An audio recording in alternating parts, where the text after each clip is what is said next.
حضرت نوح علیہ السلام جب کشتی میں سوار ہوئے تو آپ نے کشتی میں ایک انجان بوڑھے آدمی کو دیکھا۔ آپ نے اسے پہچان لیا کہ یہ شیطان ہے۔ فرمایا تم یہاں کیوں آئے ہو؟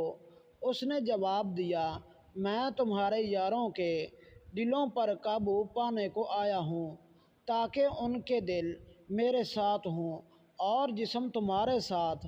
حضرت نوح علیہ السلام نے فرمایا اے دشمن خدا نکل جا یہاں سے۔ شیطان نے کہا جناب 5 چیزیں ہیں جن سے میں لوگوں کو ہلاک کرتا ہوں، ان میں سے 3 تم سے نہ کہوں گا اور 2 تمہیں بتاؤں گا۔ حضرت نوح کو وحی ہوئی کہ اس سے کہو 3 کی مجھے حاجت نہیں، وہ 2 بیان کر۔ شیطان نے کہا انہی 2 سے میں آدمیوں کو ہلاک کرتا ہوں، ایک تو حسد کہ اس کی وجہ سے میں ملعون ہوا اور شیطان مردود کہلایا، دوسرا حرص کہ آدم کے لیے تمام جنت مباح کر دی گئی مگر میں نے حرص دلا کر ان سے اپنا کام نکال لیا۔ سبق: حسد اور حرص شیطان کے 2 خطرناک ہتھیار ہیں، ان سے وہ آدمی کو گمراہ و تباہ کرنا چاہتا ہے اور اسی حسد کی وجہ سے اسے حضرت آدم علیہ السلام کی ذات سے تھا، وہ خود تباہ و برباد اور ملعون و مردود ہوا اور اب اسی اپنے ہتھیار سے بنی آدم کو گمراہ کرنے کے در پہ ہے۔ چنانچہ جب بھی اللہ کا کوئی نبی تشریف لایا اس کم بخت نے ان کا حسد دلوں میں پیدا کر کے لوگوں کو کافر بنا دیا۔ اسی طرح یہ حاسدین پھر مسلمانوں کو بھی کفر اختیار کرنے کی خواہش کرنے لگا۔ چنانچہ خداوند فرماتا ہے کہ بہت کتابیوں نے چاہا کہ کاش تمہیں ایمان کے بعد کفر کی طرف پھیر دیں۔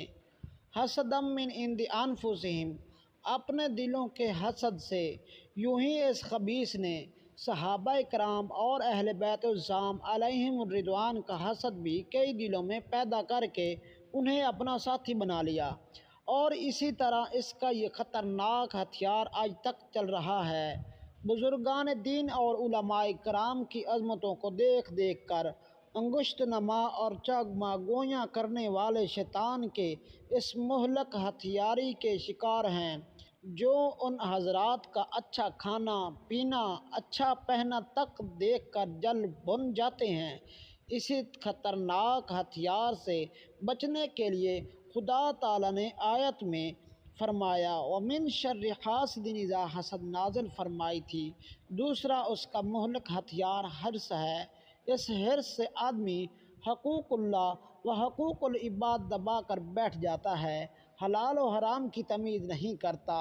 آج کل جو دنیا بھر میں رشوت، خیانت، غبن، سود، سمگل وغیرہ جتنے جرائم ہیں سب اس حرص کی وجہ سے ہیں، لیکن یہ نقطہ بھی یاد رکھنا چاہیے جس طرح حرص اور طمع دونوں لفظ نقطوں سے خالی ہیں اسی طرح طامع و حریص بھی بالآخر خالی کے خالی رہ جاتے ہیں۔